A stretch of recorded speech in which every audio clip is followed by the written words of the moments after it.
Welcome back to Parking Lot Takes. That's Brandon. I'm Christian. And Invincible Season 3 might be over, but the conversation just started. And for some reason, Brandon hates Invincible because he hasn't seen an episode of it, so he can't talk about it. No, I don't hate Invincible. You hate it with your guts. It's just literally the only nerdy comic book thing I have not watched or seen. Yeah, I'm amazed you know nothing about it. Nothing. Absolutely nothing. And I will say, I've done it on purpose.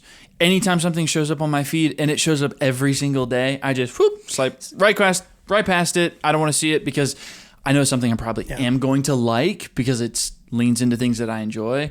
So I have just absolutely avoided it every season, every chance I can get. But I just have never watched it. We're going to live react to it on the pod. That's the plan, at least. Episode 1, and then my journey can begin. Yep. So sweet. I'm excited because you hate it, though. No, I don't hate this. There's so much to talk about. I know, and I see a lot show up on my feed, so it seems like there's a lot of buzz around it and hype. So it seems like something cool's happening. I just have no clue what's happening, and I want to keep it that way. So it'll be fun to catch up and then. Please just spam our comments with spoilers, not for you, please no, but just to get the video out there.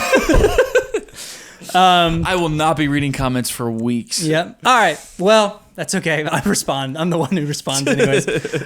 So, in other news, why don't you talk about a little topic we're going to go over? Yeah. Talk about the Oscars. Yep. We're late to this news. We're a little late to this, but we chatted for a second about this off camera the other day. Adrian Brody used AI to change his voice in The Brutalist. Yeah. And he won the Oscar for Best Actor this year. Yeah. And I think that's really interesting because, well, tell me what you think about it first. Yeah, so I think there's been this age-old question that I think got answered for me at least. And we got asked this by our good friend Cody. Shout out. Great author. Friend of the podcast. Friend of the podcast. Fantastic author, yeah.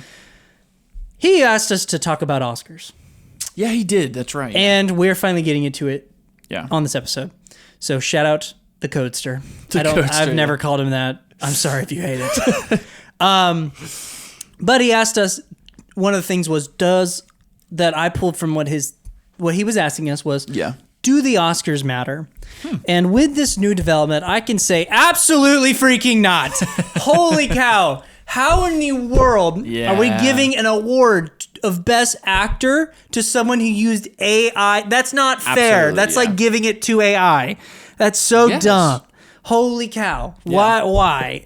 That makes no sense. Yeah, because we have... sorry. But it doesn't mean his performance is bad. No. His performance. Yeah. But that should just disqualify you. I would think so, yeah. We have disqualified actors and artists and composers for way, less weighty things. Yeah. I think, personally, than using AI to change your voice and kind of your approach to the character. We've spent how many years praising people for, fully immersing themselves in these characters, doing the accent, doing the body, just motions and movements of these characters. I mean, think about Austin Butler's Elvis, right? And he did fully committed. He didn't win, and he crushed it and didn't win. But we're gonna give it to Adrian Brody, who didn't fully commit to even doing the voice, which, in a way, I feel like I know he can from past performances too. So it's a really interesting choice for him to do that, but also an even more interesting choice for the Oscars to still recognize him in a Best Actor role when he didn't fully commit to it. Yeah, so I don't. Weird. It does feel like something that would disqualify him. I would think especially just from so many other things they've been held up on and disqualified people for. Why would you not for AI? Because it just completely changes the voice, the character, all of it. So it's like he didn't fully commit. I don't know. I think that is interesting, but I don't think he should have necessarily won it if he's using AI. Maybe that's a hot take for us. I don't know. No, because here's my line in the sand. If we're going to give Adrian Brody an Oscar and they used AI to enhance his performance, then we made a huge mistake not giving Andy Serkis an Oscar for Best Actor for War of Planet of the Apes. Yeah, it's very true. And I would bet they argued, well, it's CGI enhancing his performance. Yeah, so it's different. So y'all messed up. Yeah, Shut up. You don't matter anymore. And they just announced, I don't know if you saw this, that like several of the committee members did not see Dune 2. Absolutely. A lot of them, like a good number of them did not see it. That should be on your docket. You have one job. So exactly. And not watching Dune 2 is your crazy. life's so hard. You can't sit down and watch one of the movies you're put on a committee to put up for an award. Exactly. It should be like, oh my gosh, you don't have to watch every movie that year, but you should at least have to watch the nominated movies. Absolutely. Yeah, that should be on the top of the list too, especially because of what we know from Dune 1 and the recognition that it got. So you think Dune 2 would be on that list. That's they don't crazy matter to me. They're done. You're cooked. Here's what I'll say to the point of the Oscars and a lot of people who do enjoy the Oscars. Okay. I do like the idea of rewarding and recognizing some of the best performances of the year. I almost just like more the nomination than the actual reward, saying like, hey, these 5 performances really stood out. These 10 performances or whatever. So I do like the idea of recognizing some of the best in the year, but it does get kind of tricky because it is a subjective art form. So it's like a lot of years I agree, a lot of years I don't. You know what I mean? Yeah, so I mean, it is very tricky. Wicked got absolutely boned. True, yeah. Nosferatu got absolutely screwed. Yeah, absolutely. The fact that Bill Skarsgård wasn't put up for, I mean, maybe you would say supporting actor. Yeah, I guess Lily Rose Depp would be considered the... Or Nicholas Hoult would be the lead. Probably more Lily Rose Depp. But the fact that he wasn't in any conversation, I mean, that's just not even, we're not even thinking. Do you think this is just a big fumble year? Because to be honest, I haven't seen this big of a fumble, I feel like, in all the years that I've like paid attention to the Oscars. Typically every year, I am in agreement with like most of the awards. I think these 2 or 3 like movies could win Best Picture and I'd be okay either way. Yeah. These actors or actresses, I could see that. This year just feels like really like they just missed the mark on a lot of things. You think it could be just maybe this year is just a big fumble? I have no idea. You know what they didn't fumble on? What? The host. Conan O'Brien is just one of the funniest people on earth. Yeah. He is so really funny. He hosts circles around the other late night hosts. Yeah. It's insane. I do love me some Jimmy Fallon, but you're right. He's hilarious. So much funnier than Jimmy Fallon. So much funnier than Kimmel. His comedy is... I think the only thing I really like about Jimmy Fallon is he just seems like a fun, like, nice guy. You know what I mean? He's not that funny. Yeah, I get but that he's just too. like a likable character. Yeah. So I just like that. But yeah, Conan's hilarious. Dude, the behind-the-scenes stuff with Conan is so funny. Yeah. It's insane. Like, he is so funny.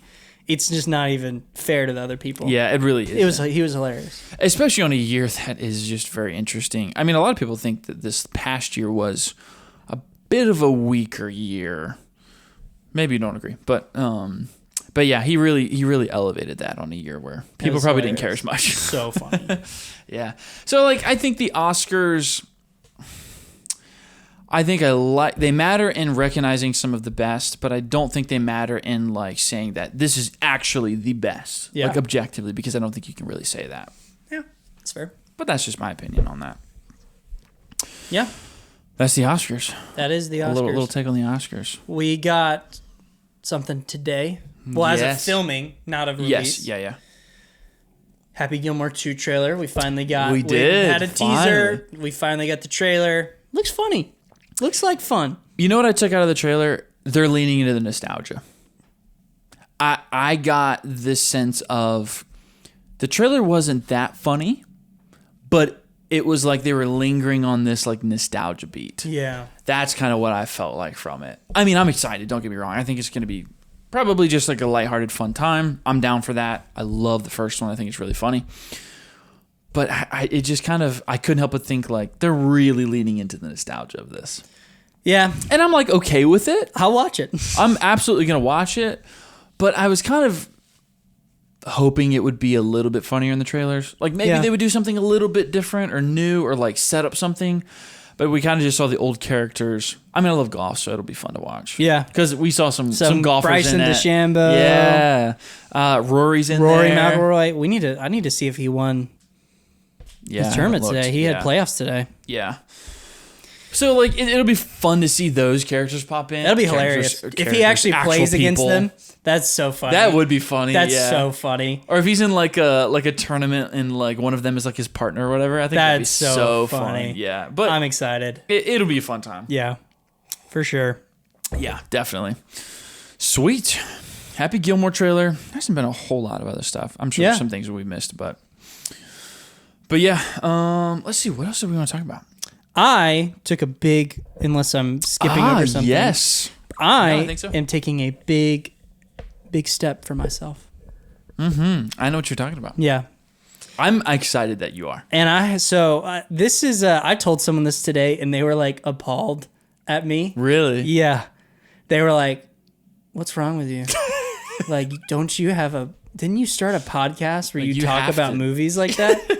I'm like, it comes with the territory, dude. I know. I felt kind of stupid, but it's just, I think it's probably a reality for a lot of people. It's never come around to me, and something I just never had access to growing up. Yeah. I never read a comic book. Wow. Ever. That's crazy. When you told me that a week ago. That's crazy. And go ahead. It's just crazy because, like, I feel like for me growing up, like, comic books just kind of ended. Like, I wasn't, like, reading every single comic that came out, but because I watched, like, Spider-Man animated show, Batman, like, it was just gonna happen at some point. You know what I mean? Like, it was inevitable. See, I'm like shocked it never did, because I've seen all the shows. Yeah, I'm just shocked it just never came around. That's so funny. So you started, a couple weeks ago. So let me go get them. Yes, get them, because you started on an interesting one, and then have kind of gone down a rabbit trail. Yes. So I texted you. I went into our local comics store here. Yeah. And I was like, I want to read a comic book. I've never read one. Obviously you've heard great things. Yeah.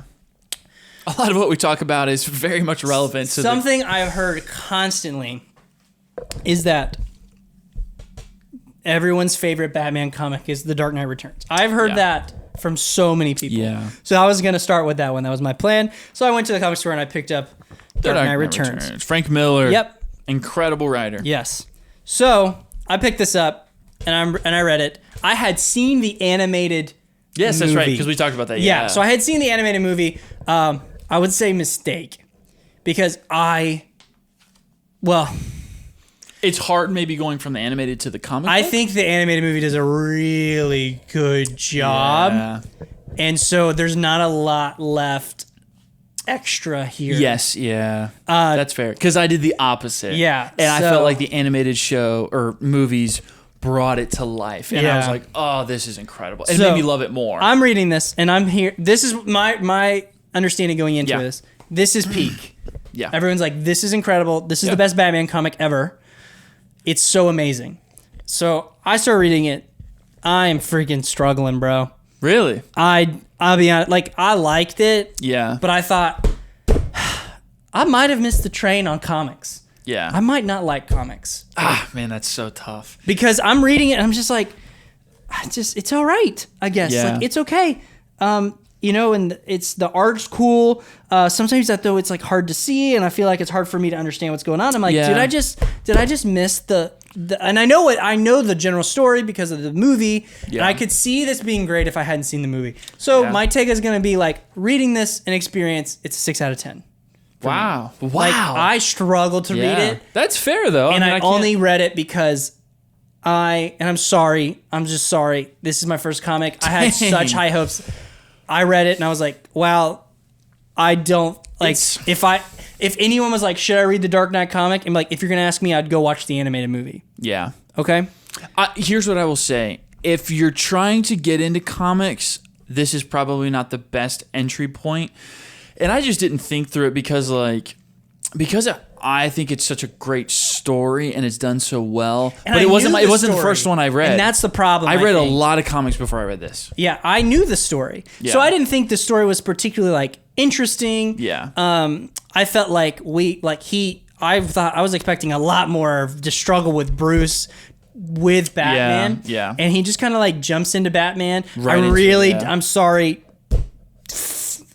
toxic me, I guess. I really didn't like the Robin. Yeah. I was like, very different. They did, like, why does he trust her so much? Yeah. There's not a lot of buy-in there. Yeah. There's no backstory for her. Yeah. She's just Robin. Yeah. There's a lot to like. I'm going to talk about a couple of positives because I didn't remember this from the animated movie. Yeah. The scene with the mutant. Yes. And he's got him he's like, you don't understand. Yeah. This isn't a mud pit. It's an operating table. Oh. And I'm the surgeon. And he starts breaking his arms and legs. And the next panel the line is, I should have stopped with his leg, but I didn't. Yes. And it's him standing over him, just completely broken. Oh, that's such so a great sick. scene. Oh, I love that. That's great in the comic. It's great in the movies. I really liked it. It was fantastic. But I'd be like, I'm like, I give it a 6 out of 10 as in like enjoyment. Like this is not very big. Yeah. And it took me a long time to read through it and get through it. Partly because I just felt like the panels were hard to follow. Yeah. That's just me. I thought maybe comics weren't for me. But I picked this up, I read it, I enjoyed it, but I did it kind of just to do it. If it makes you feel a little bit better, I think it's fantastic, but I wouldn't give it a 10 out of 10, personally. Okay. I'd probably be in like the 8 to 9 range for it. I think it's so good. It's a classic. I like a lot of what Frank Miller does because beyond this, I've read like some of his other stuff, and he does some really good stuff. Yeah. But I don't think it's 10 out of 10 for me personally. Okay. And maybe it's a little bit because we're younger, and I know like maybe some older generations appreciate it more. Yeah. But for me, I would probably put it like 8 out of 10. But it's a classic you have to read. So I'm glad you at least read it. I could see there's a whole story to this, so if people are really upset, they should really wait to the end. Yes. I could see how awesome this story would be having read the comics up until this point. Yes, yeah. I did say too, like, because when you told me you were reading that, I was like, I think if you sink your teeth into something a little bit more modern, you'll have a very different feel for something. Yeah. And so I did kind of feel like maybe if you went that route, you would have a different experience. Yeah. So, yeah. So I also picked this up. Red Hood's one of my favorite also classic DC characters. He's so sick. I've seen this movie as well. This, unlike Dark Knight, has a lot of extra stuff in it that the movie doesn't have. So I really enjoyed diving into a lot of it. Yeah. I really like this. I tore through this in a day. It's fantastic. Like this one, I mean, the comparison. Like if you, and I, it's my first time. Please give me some leniency. But I read this one in a day. This one took me 4 days. Yeah. That's the beauty I of comics, tore through this. That's the beauty. The art, the dialogue, it was so fun. Even though I had seen the movie, I really look forward to turning the page. That's what hooks you about comics is once you find the one to where you're hooked within a few panels or a few pages, you can finish through it. Yeah, it's just so fun. So, but I'm still like, I'm glad I did it to do it. But how would you rate this one? This one, 8 out of 10. 8 out of 10. I liked it. I mean, these are both considered to be like classic must-read Batman stories. So like for example, like when I read a book, I'm reading a book. Like if I see a movie and then I'm reading a book, I'm reading the book for extra like stuff that maybe the movie doesn't have time to flesh out. So like Dune, Harry Potter, Lord of the Rings, a lot of times that's the case. It's interesting, yeah. That is not the case with this. This is a shot-for-shot remake. It is, yeah. Which is great. Like, but that's why I would say it's like, is it worth your time picking up the comic? If you really want the story, I think the movie is excellent. Yeah. The movie, it's also a 2-part movie, so it's long. It is very long. So I think it does a very good job. But this is totally worth reading because you get a lot of extra stuff in here, which is very cool. Yeah. You get extra characters like Onks. You get stuff where Batman's kind of going around to the other Justice League members that have died and asking them about what death was like, resurrection. Yeah. It's all very good. I really like it. But I would say I'm still like, I don't know if I'll buy another comic book. At that point, I'm not just totally sold. Yeah. I am messing around and I'm thinking, on my iPad, my Sierra has Kindle Unlimited. I'm curious if I can get comics. I was wondering if you'd go that route. Kindle Unlimited. Yeah. And so I found, I texted you last night. Yeah. And I and I started this guy. New 52 Batman, The Court of Owls, which is your favorite run. So this is my absolute favorite run of comics of all time. Yes. Specifically the first half, but this Scott Snyder, Greg Capullo run is my favorite. So that's why I recommend it. Are you talking about all 10 volumes, your favorite run, or just this is your favorite run? This is my favorite comic book arc ever. Yeah. The overall run of the 10 volumes is my favorite, like, Batman run. Cool. This is my favorite comic book ever. Okay. So, how long did I say? I messed up. I read Red Hood in 2 days. Yeah. I'm sorry. 2 days, yeah. I started this. I pulled it up on my iPad. I started reading this freaking thing. Yeah. What did you think? And I finished that sucker and started the next freaking one and got about halfway through. Let's go! And read till about 2 a.m., bro. Seriously? This is incredible. It's so good. This is the comic experience I was looking for. Yes! Like, dude, the Are fact you that serious? on the list of comics books, this is like number 7 is insane. Crazy. This is so much better than the other two. Crazy. It's so much better. It's so good. So good. It's so good. Holy cow. All the mystery in the it's so court good. and the reveals and holy freaking crap. It's so good. It's so incredible. Yeah. The art, the mystery. My wife turned the lights off, okay? And I was like, do I want to keep reading this in the dark? Because it's so eerie. Oh my gosh, it's so good. This is the comic book so experience good. I was wanting. Exactly. I was hooked. I was sucked in. I couldn't put it down. Yes. And I was at work going to the bathroom, pulling it up on my phone, you could read reading through it. on the freaking toilet. so great. It's so incredible. This is a great It's run. I'm with you. fantastic. This is so like It's peak. This is peak. This is the Batman story I have known nothing about. I was just blown out of the water with it. I freaking loved it. I would say, like you said, this arc. I would say these two arcs are my favorite. Like, fantastic. Together, Yeah, exactly. together, I would put them as my favorite. Oh, yeah. Especially with what they do with Freeze in the next volume. Yes. That's so freaking cool. It's so cool. Freaking cool, dude. Oh my gosh, it's they so added cool. so much to his character. Yeah. They took like this guy who's you kind of just like made him just an absolute psychopath, and I can't see Freeze another way. Yeah. The fact that like Nora was never his wife, and she was a cadaver donor to Wayne Tech, and he fell in love with her, studying her, and and like he killed his mom. Oh my gosh, that works for that character so much. So it makes good. him so like it takes just a complete twist on the character. Absolutely. Freaking awesome. Yeah. Oh my gosh. Because I'm sitting there like, man, Bruce Wayne's kind of cutthroat. That's kind of mean. Yeah. And like Batman, I'm like, why won't you let him save her? I just don't understand. And just there's a crescendo of it all. That's not his wife. Nope. He never actually knew her. Yeah. It's all in his head. He's insane. Yeah. Oh my gosh. It's incredible. great. Okay. All the Court of Owls stuff is fantastic. Incredible. It's so good, well woven in. It's eerie, it's creepy. Dick Grayson, Nightwing being in this was such a fun surprise. Fantastic. I didn't know anything, going in.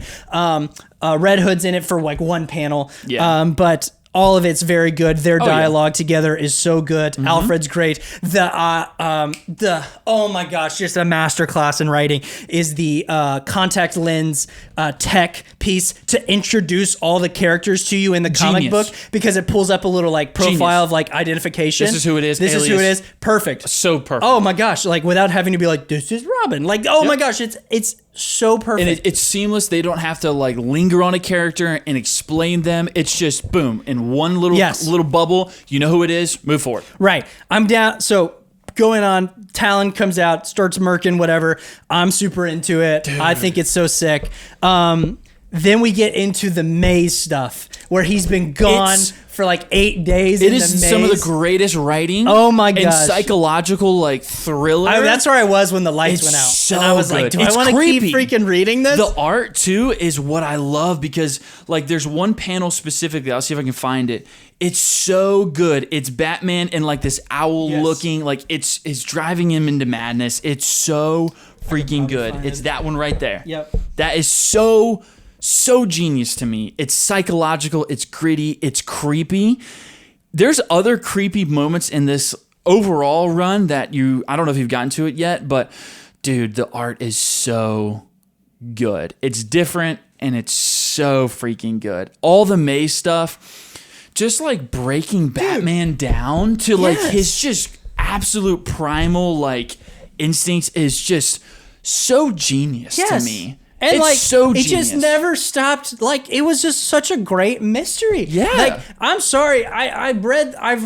If if you've gone this far in your life, bro, read this first. It's so read great. this one first. Yeah. It's got so much mystery. Yeah. It's got stuff you're not gonna see coming. The Nightwing reveal. Yeah. Oh gosh, like so sick that he was supposed to be one of the Talons. Yeah. Mm-hmm. Oh my gosh. And then we're starting this. We finished this one, and I'm like, cool, starting the next volume. And I'm like, okay, whatever. And it just keeps going. It just continues going, and it's so great. The Talons are invading Wayne Manor. Yeah, Bruce is fighting them off. They're doing the freezing thing, the coolant thing to slow them down, which makes sense because Freeze freaking created the serum. Yeah, so that works. Oh, that's so cool. The hit list and like all the using pieces the Talons and as assassins, and the fact that Bruce was like onto him from the beginning and like all that's super cool. It's like the Court of Owls is like interwoven in like in Gotham, and it's like its biggest so cool, the politics and the businessmen and all of that. So freaking cool.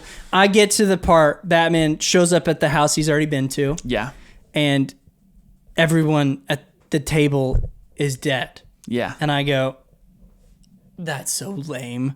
I have been waiting to figure out who is who. We didn't even talk about this. Like, all the nests in Gotham were so cool. Yeah. The owl being the natural predator, the bat. It's such a great story. So it's oh my god. But them all being dead, I was like, ugh. I'm so curious, like, who in Bruce's life is a part of this committee? Yeah. Like, ugh, dang. Mm-hmm. I bet there was, like, some cool Wayne Manor stuff. Yeah. But I got over it so freaking quick with the Lincoln March crap. Yes. And holy cow, that reveal, and I'm not gonna spoil it. I've spoiled a lot. It's been out a long time. Like, if you want to spoil I'm not gonna talk about it because it's just so. I mean, I gotta talk about it, but I think it's so freaking cool. I loved it. I'm like reading, like, what the frick? Yeah, you don't expect it. Cow. Yeah, and like just the whole like, who am I? Yes. Oh my gosh, so cool. They fight the big bad at the end. Batman fight. Yeah, super good. So love good. It. Oh, and just when you think it's over. Like, I'm thinking over. Like, I'm like, oh, it's over. Cool. Swipe. Because I'm on the iPad, so I can't see the next page. Yeah. So I swipe, and it's freaking Jarvis Pennyworth writing a letter, and it just commenced the next best 8-page, like 10 panels of reading of my life. Mm-hmm. All of that and it's done so well because it plays into the mystery, and you're like trying to like, oh gosh, like break this down. Yeah. How does this tie in? Is this element like, is this confirming something that they pointed out in the previous panels? All the way through, it's just so good. Oh my gosh, great! Like, I tell you, it's an incredible. It's so good.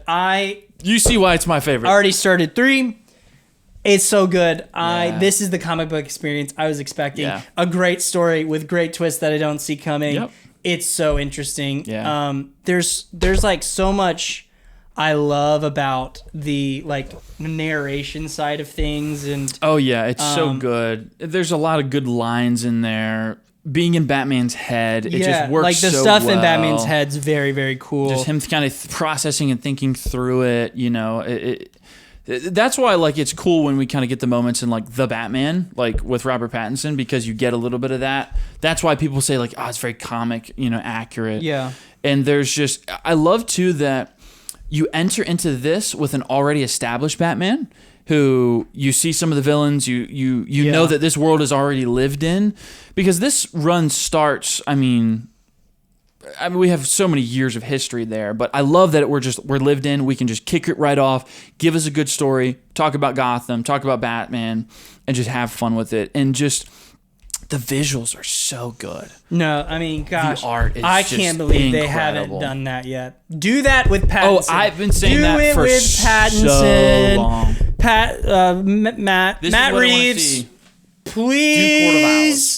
please do this. It would be do so a good. panel for panel remake of this because it's fantastic. And it's like, as soon as I felt like it was getting too I'm like, oh, they're bringing Freeze into this story. But it's so good. No, but it all serves the story. Yeah, it's so cool. Yeah. Oh my gosh, it's amazing. Yeah. So that's like my comic book rant. That's so sick. Like, I'm so happy that you love this. This is like incredible. I like this way more than the other two. That makes me so happy. Which is crazy because these are recommended over these. And I think that personally, I do think that's kind of crazy. I can't even believe. I get why people think this is classic. I think people just say these are classics. These are not the same. I'm sorry. I feel like you've had to be reading comics before this one came out to appreciate this one. Starting on it today, my first one, bad move. No one told me to do this. It's just I heard this was like peak, so I read it. And I'll tell you, I should have done something different. I should have came to this later. I started just where Batman is in the story. Yeah. All that, like, also I'd seen the movie again, so I knew exactly what the story was doing. I felt like the movie, so I feel like the movie did, it's like 6 out of 10 is not rating the comic, by the way, comic. This is rating my experience reading it. Yes. This is a 10 out of 10 story, hands down. Yeah. My experience reading this was a 6 out of 10 because I struggled, because I knew the story and ups and downs of what was going to happen. Yeah, exactly. I don't necessarily like understand a lot of the motivations, like why Bruce is underground now. Mm-hmm. I felt like the Superman fight was very really cool. Yeah. Very quick. Yeah. And but there's a lot of things I just don't really understand. Yeah. I feel like I just needed the context of what came before. Yeah. And I'll probably come around to that. Yeah. I still think it's great. It's a great story. Yeah. But if you have not read a comic book in your life, it's hard to get through. Watch this movie if you want this. But there is not a movie of this. No, so you should read this. Yeah. This should be the do Freeze or no, they're doing Firefly in the next one, I think. Yeah. But this is like, if we can crescendo to Court of Owls, I would be so happy. Yes. If they could work that into the story to where Court of Owls has been pulling strings with Falcone and the mayor and all of these things, gosh, it could work so well. I have been wanting backstory stuff with the Waynes. It's just so so cool. Good, and it integrates into the history of Gotham. Yeah, its connection, it's so great. It's not just like a fun Batman story. It's an intricate story with all these pieces, and you just watch them slowly come together. Yeah. And then you've got the reveals and all these things, and it's such a fun experience. I'm bummed that the main court was all dead, just because you get the photos leading up, and it's like when he's invading the nests through the buildings that have been built. Yeah. And you get the pictures, and so when everyone was kind of dead, I was like, oh, dang. But I get over it because it's sick. But I think, do they come into play later on? Because he says it's a vast network and there's plenty more. So I'd be interested. I'm want to keep reading in general because I like this run and I like the storytelling. But at this point, they actually do have a Talon run for this era as well, where some of that plays in. There is another graphic novel called The Night of Owls, where it pulls together all the other runs and issues. Like Nightwing has a run during this time period. Talon has a run. Batgirl has a run. They all have their own individual stories, but Talon in the Court of Owls kind of plays into those. Is Talon Lincoln March what we're saying? Or, yes. Okay, that specific Talon? Yes. Okay. And it kind of plays into each of those. So the Night of Owls is actually pulls from all of those different runs and brings them all together. So there's a little bit of Nightwing, a little bit of Batgirl, a little bit of other stuff. So if you want more, it's not as good as this because it's kind of just the different pieces all brought into just one volume. But it does kind of give you more into how it plays into the overall other Gotham characters as well. I'd be down to give that. Also, I audibly went... It's very thick, too. I audibly went, oh my gosh, reading it. Yes. And someone had to be like, what? I'm like, nothing, I'm reading. Don't worry about it. When they do... it's probably not a big deal, but if someone random watches this, and they haven't read it, and I encourage them to go read it, I just don't want to have spoiled this stuff. Yeah, I get that. But oh my gosh, when the event happens at the end during Alfred's letter, and they say it happened at the corner of Lincoln and March. Yes. Oh my gosh, it's so cool. Yeah. That's the kind of writing that good comic book stories can give you. Yeah, I get it. Where you go, oh my gosh. I get it. This is incredible. I need this film adaptation. Or when you're doing comparisons to films, you can go, I like this writing in this movie, but it's just not like, it's not on par. Yeah. It's very different medium, so I don't want to try to compare them too much, but it now you can kind of see why some of the comic book fans are like, you just didn't do the character as well as when I read it in the comic. Yeah. You know what I mean? And like Absolutely. I said, they're very different, so I try to be careful of like making the comparisons there, but you can probably at least see kind of what people are saying. Please do it with Pattinson. Oh gosh, and here's what I thought after the first one, it's so perfect for it. It's so perfect for it. They gave us a gritty, grounded Batman that the Court of Owls could play so beautifully into the Robert Pattinson Batman universe. Oh, it could work so well. I've had people have asked Matt Reeves about it, and he hasn't said anything. I bet they do it. I think they might. It's so good.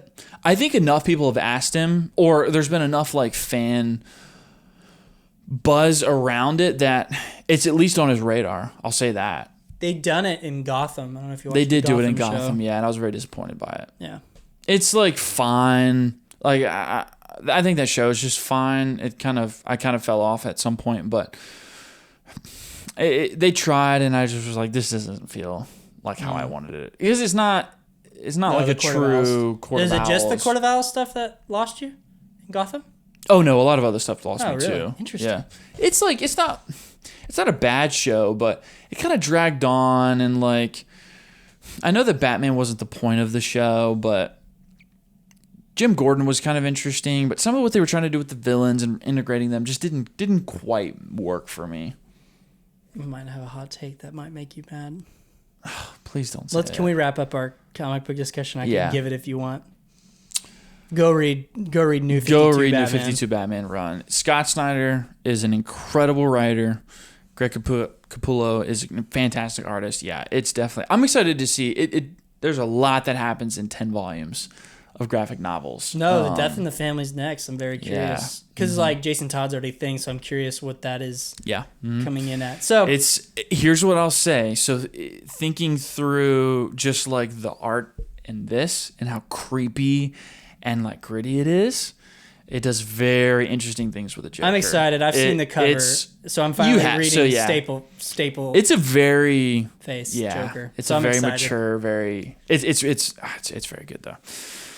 Yeah, I'm very curious. We'll have to talk about this again because I'm very curious to see what you think about some choices that they make down the line, like volume 7, 8, 9, because there's some interesting things that they do. But the definitely entire go check run it out. is on Kindle Unlimited. That's crazy. That's so cool. you could like crank go do through the free trial and probably get through a lot of it. Yeah, definitely. Yeah, Death of the Family is another really good one. Cool. But I'm excited though. There's a lot to recommend and see if you like it. Okay, give me your hot take on Gotham. All right, Gotham. I think I know what you're gonna say. What do you think I'm gonna say? I think you're gonna say something about Jerome as the Joker. Yeah, I am. Go ahead. That is the best Joker or Gotham does the best Joker origin story I've ever seen. Like, absolutely obliterates Walking Phoenix Joker origin. If there has to be an origin for the Joker, which I'm on the stance that there shouldn't be, Gotham's done it the best. Gotham's it's really just Gotham and Joker though. I know.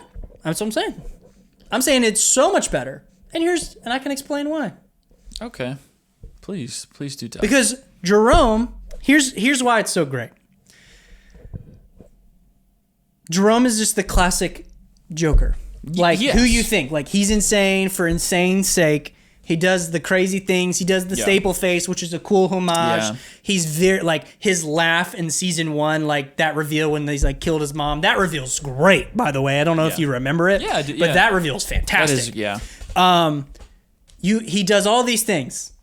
And then you find out he has a twin brother. Yeah. And it's like, that's so stupid.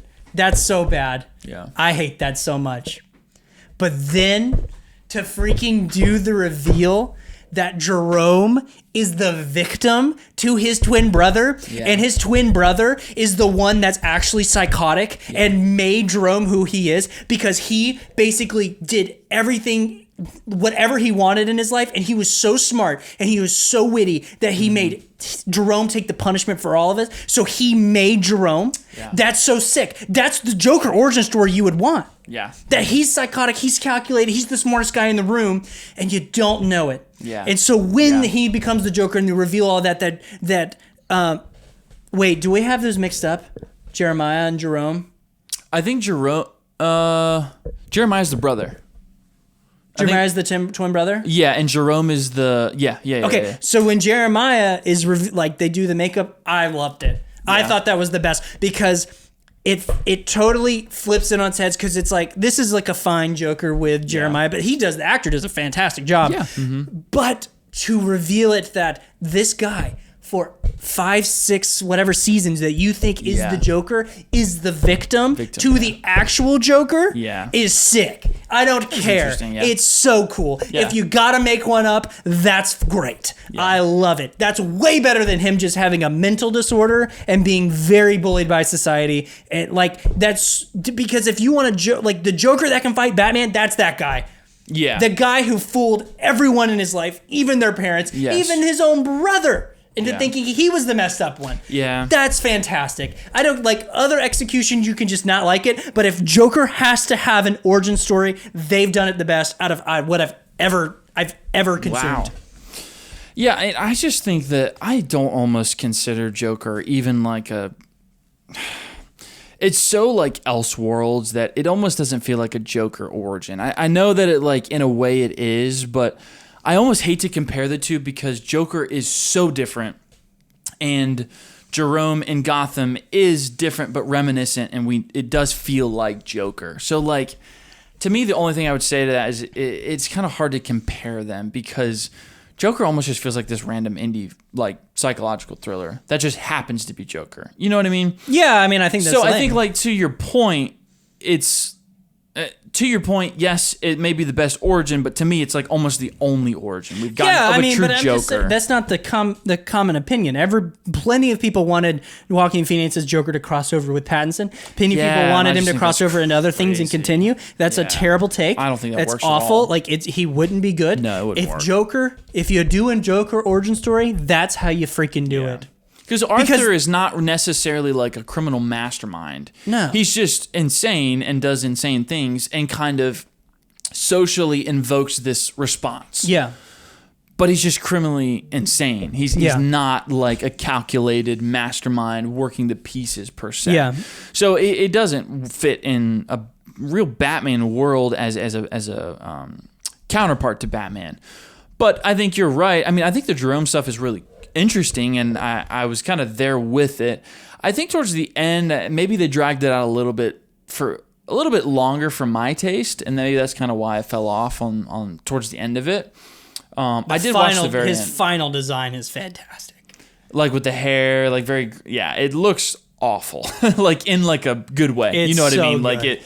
It looks very. And when he's terrifying. got the brim, classic gangster look going for him as well, it's so good. Yeah, it's very Joker. Definitely. I mean, you cannot like the execution on the fact, but I think the fact that should have been the worst thing in the world. To me, and for years they're like, that's not the Joker. I'm like, what do you mean? Yeah. He stapled his face onto his face. Yeah.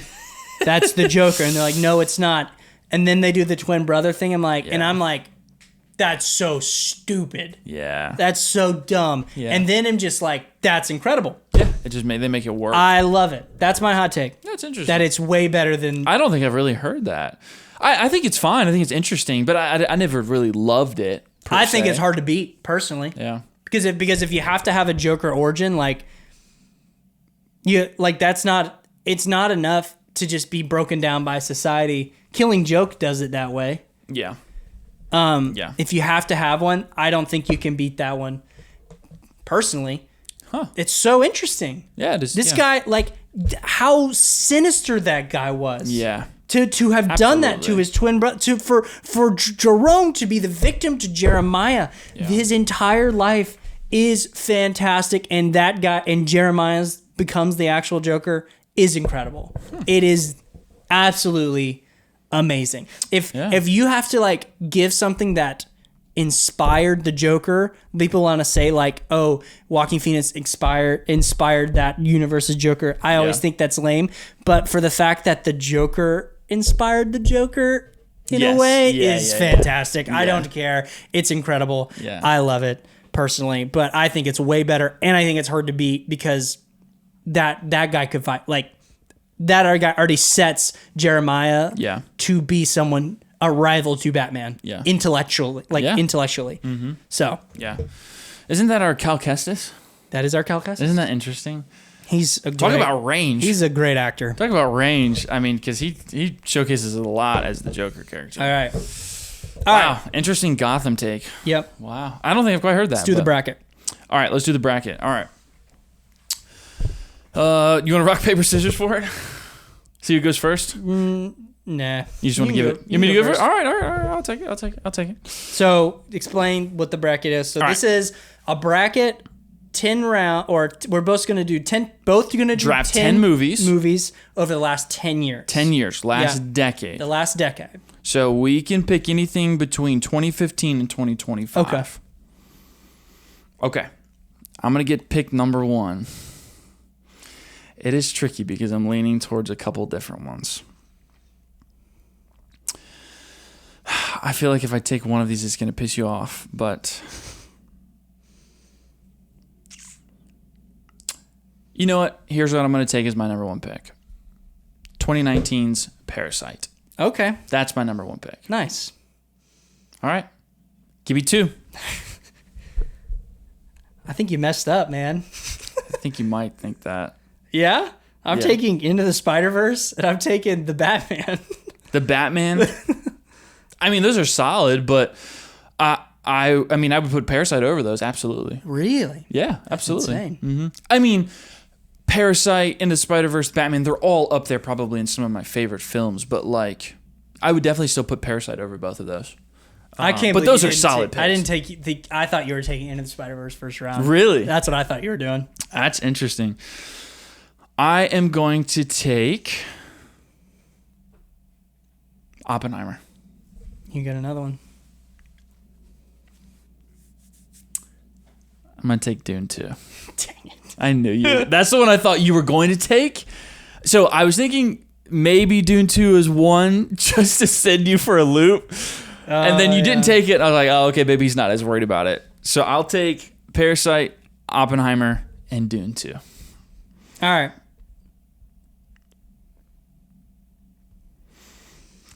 That one throw you a little bit. I'm going to take... Oh, shoot. I'm going to take Guardians 3. Okay. And I'm going to take... Okay. I'll take the first Dune. The first Dune? Yeah. That's solid. That's a solid pick. Okay. I'm going to take Everything Everywhere All at Once. Yeah, you can have that. I can have that. Yeah. Seriously. I think it's great. It's fantastic. And man, let's take... Ooh, this is tricky. Let's throw one of the greatest comic book movies in there. I'm going to take Logan from 2017. Yeah. I'm taking Tenet, and I'm taking Spider-Man No Way Home. Solid. I mean, I would put Logan over both of those personally, but I mean, those are good picks. I mean, okay. I'm going to take... I'm going to take... And this is probably just because I love this movie. Wait, you're taking Logan over Tenet? Yeah, I would take Logan over Tenet. Nice. I really like Tenet. Don't get me wrong. I feel like I always put Tenet under something. I really like Tenet a lot. But Logan is incredible. It's hands down one of the best comic book movies and just a great movie in general. Okay, I'm going to take La La Land because I just love La La Land. And I'm going to take Top Gun Maverick. Nice. That's going to be that's your movie theater experience pick. What round are we in right now? We are in... Is that 5? Yeah, I think so. Because I have Parasite. Yep. Oppenheimer. Dune 2. 2. Round 2. Yeah, Okay. Dune 2. Everything Everywhere All at Once. Yep. And Logan. Then I took La La Land. And what did I just say? I took La La Land and I literally just said it. Top Gun Maverick. Yep. So that's round 4. Yep. All right, give me your 2. Mad Max Fury Road. Ah, man, I didn't see it. What? Dang. I haven't watched any of the Mad Max movies, so. Wow. And I hear that one's like peak, so. And I'm going to take Avatar Way of Water. Really? Yeah, I think it's great. I mean, it's a great movie, yeah. I mean, I think that's interesting to add on this list, but I mean, you're right. I do think it's a great movie. Okay, I'm going to take Across the Spider-Verse. Nice. And I will take... Ooh.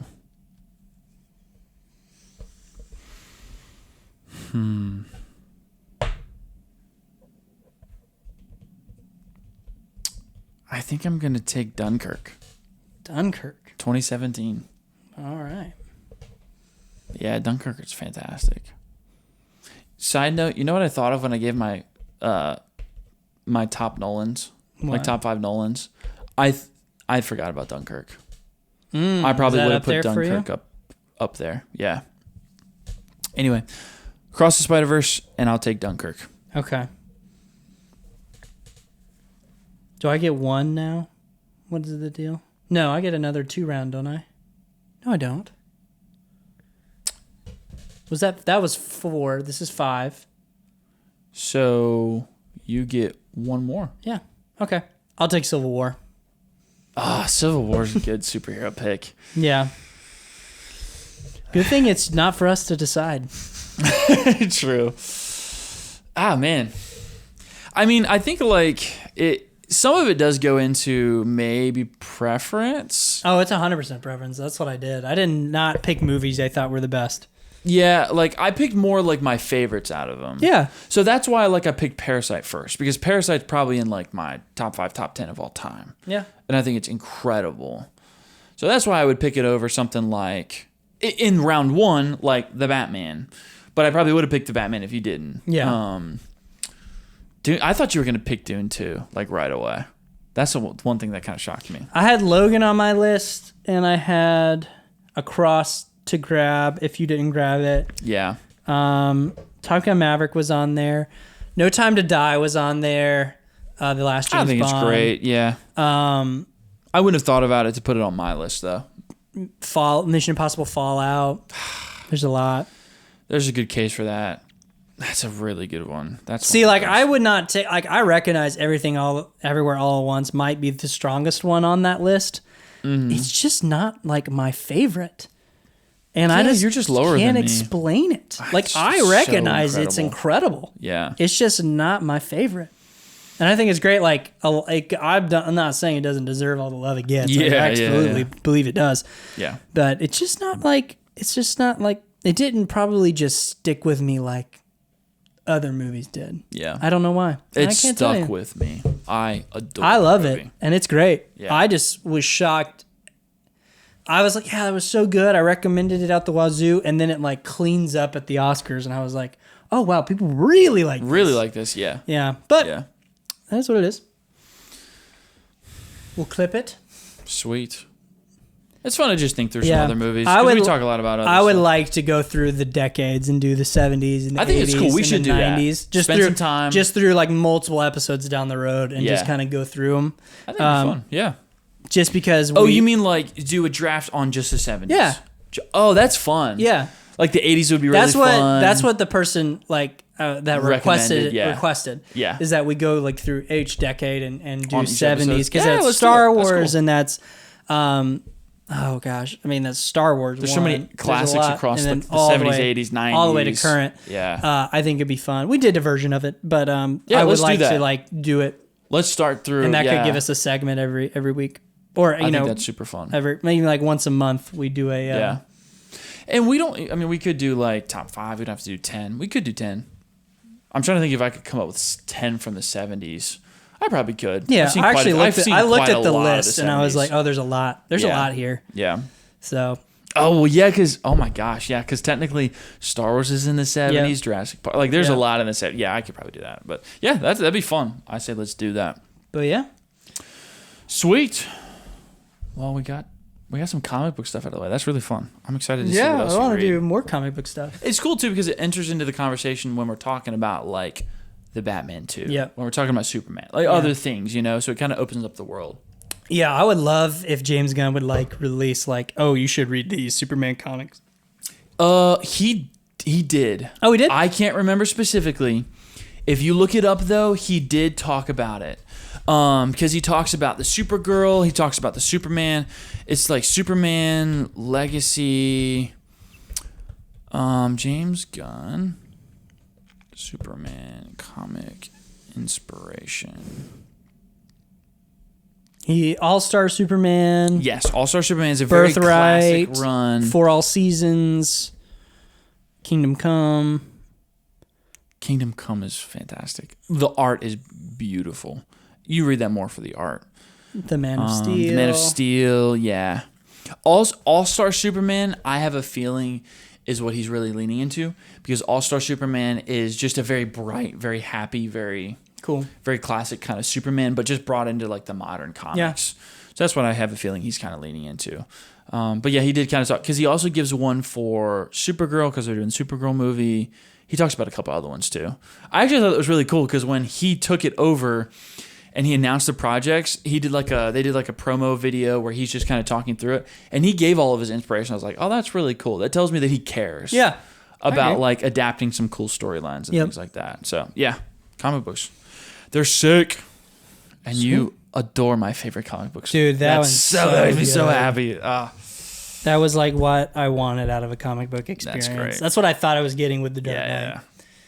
Very sorry, I different. probably made a lot of diehard people very upset. You definitely I am did. not a expert, so someone could definitely. I bet you, like with the other runs, this is incredible, like crescendo of like a Batman arc. There's story. a lot, Mm-hmm.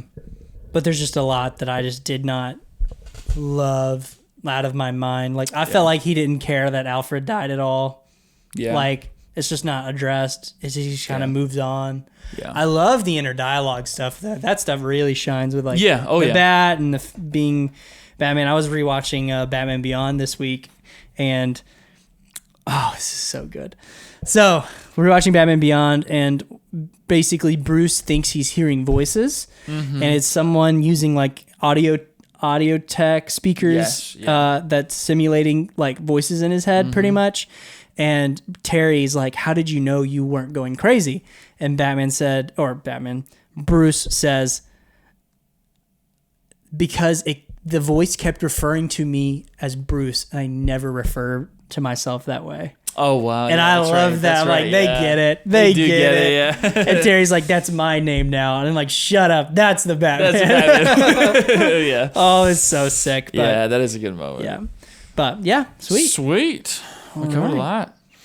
Well, follow us on YouTube. Subscribe to YouTube. We're on TikTok. We're going live. We're talking Daredevil throughout the week right now. As it's coming out, we're on Instagram.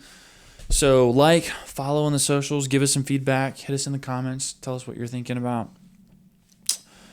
We're on Spotify, so technically we do have the podcast up on Spotify as well. So yeah, check us out on all the socials, things like that. We've got episodes coming out for Daredevil, but also on Fridays. We're dropping a podcast episode every Friday, so you can be expecting that.